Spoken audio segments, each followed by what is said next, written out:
ایک گاؤں کے کنارے پہاڑیوں کے بیچوں بیچ ایک غریب کسان رہتا تھا جس کا نام گلزار تھا۔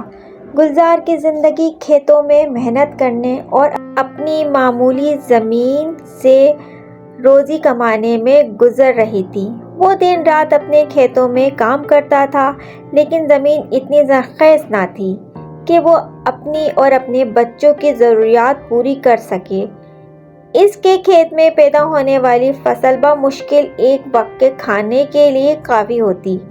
گلزار کے پاس ایک چھوٹا سا کھیت تھا جہاں وہ گندم اور سبزیاں اگانے کی کوشش کرتا، لیکن ہر سال یا تو بارش وقت پر نہ ہوتی یا فصل بیماری کا شکار ہو جاتی۔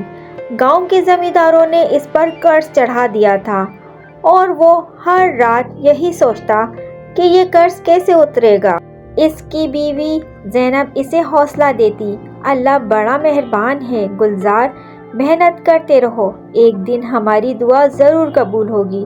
لیکن گلزار کی آنکھوں میں مایوسی صاف دکھائی دیتی۔ ایک دن گلزار معمول کے مطابق اپنے کھیتوں میں کام کر رہا تھا۔ سورج اپنی پوری شدت سے چمک رہا تھا اور گرمی نے گلزار کو بے حال کر دیا تھا۔ ایک درخت کے نیچے بیٹھ کر پانی پینے لگا۔ اچانک اسے کھیتوں کے بیچ میں ایک عجیب و غریب روشنی دکھائی دی۔ وہ حیرت سے اٹھ کھڑا ہوا اور روشنی کی طرف دیکھنے لگا۔ جب گلزار روشنی کے قریب پہنچا تو اس نے دیکھا کہ اس کی زمین کے بیچوں بیچ ایک نیا درخت اگ آیا تھا۔ یہ درخت عام درختوں سے بہت مختلف تھا۔ اس کی شاخیں سونے کی طرح چمک رہی تھیں اور اس پر رنگ برنگی پھل لگے ہوئے تھے۔ گلزار حیرت زدہ رہ گیا، یہ درخت کہاں سے آیا؟ میں نے تو یہ نہیں لگایا۔ گلزار نے ڈرتے ڈرتے درخت کو چھوا۔ جیسے ہی اس نے ایک پھل توڑا، وہ پھل سونے کا سکہ بن گیا۔ گلزار کی خوشی کی انتہا نہ رہی۔ وہ جلدی سے سکے کو گھر لے آیا اور زینب کو دکھایا۔ دیکھو زینب، ہماری دعا قبول ہو گئی ہے، یہ درخت ہمیں امیر بنا دے گا۔ زینب نے پہلے تو یقین نہیں کیا، لیکن جب گلزار نے اسے پورا واقعہ سنایا تو اس کی آنکھوں میں امید کی روشنی جاگ اٹھی۔ گلزار اور زینب نے فیصلہ کیا کہ وہ اس درخت کا راز کسی کو بھی نہیں بتائیں گے۔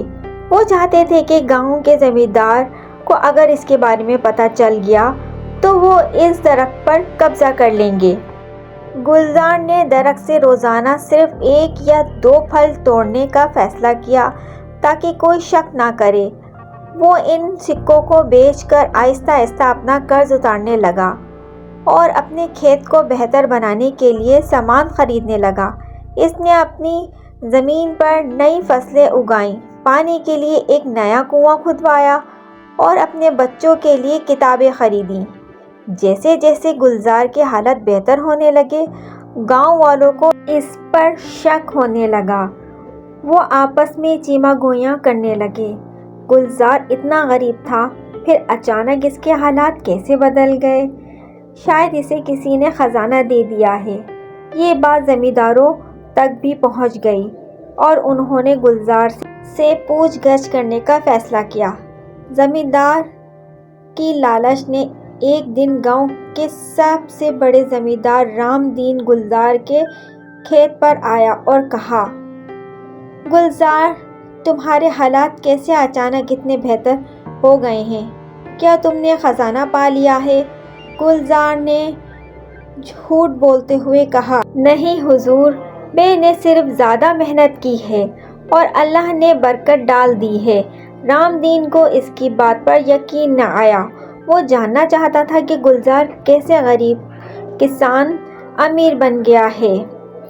ایک دن رام دین نے گلزار کے کھیت کی نگرانی کرنے کا فیصلہ کیا۔ وہ اپنے نوکروں کے ساتھ چھپ کر کھیت کے قریب بیٹھ گیا۔ رات کے وقت جب گلزار درخت کے پاس گیا تو ایک پھل توڑا۔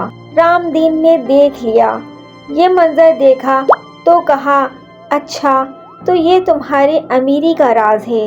رام دین نے چیخ کر کہا۔ گلزار گھبرا گیا اور درخت کو بچانے کے لیے اس کے سامنے جھک گیا۔ رام دین صاحب، یہ درخت اللہ کا دیا ہوا تحفہ ہے، برائے کرم اسے مت چھینو۔ لیکن رام دین بہت لالچی تھا۔ اس نے اپنے نوکروں کو حکم دیا کہ درخت کے سارے پھل توڑ لیں۔ جیسے ہی نوکر درخت کے سامنے آئے، درخت کی شاخیں حرکت کرنے لگیں۔ وہ ایک سانپ کی طرح نوکروں کو ڈرانے لگی۔ رام دین نے خود درخت کو چھونے کی کوشش کی تو اس کی انگلیاں چھلنے لگیں اور وہ زمین پر گر پڑا۔ درخت کی ایک گہری آواز گونجی، میں ان لوگوں کا ساتھ دیتا ہوں جو ایماندار ہوتے ہیں اور محنتی ہوں، لالچی لوگوں کے لیے میرے پاس کچھ نہیں۔ رام دین خوفزدہ ہو کر بھاگ گیا اور گاؤں والوں کو بھی درخت کے جادوئی طاقت کا پتہ چل گیا۔ گلزار نے گاؤں والوں سے کہا، یہ درخت میری محنت اور دعاؤں کا صلہ ہے۔ اگر ہم سب مل کر ایمانداری سے کام کریں گے تو اللہ سب کو نوازے گا۔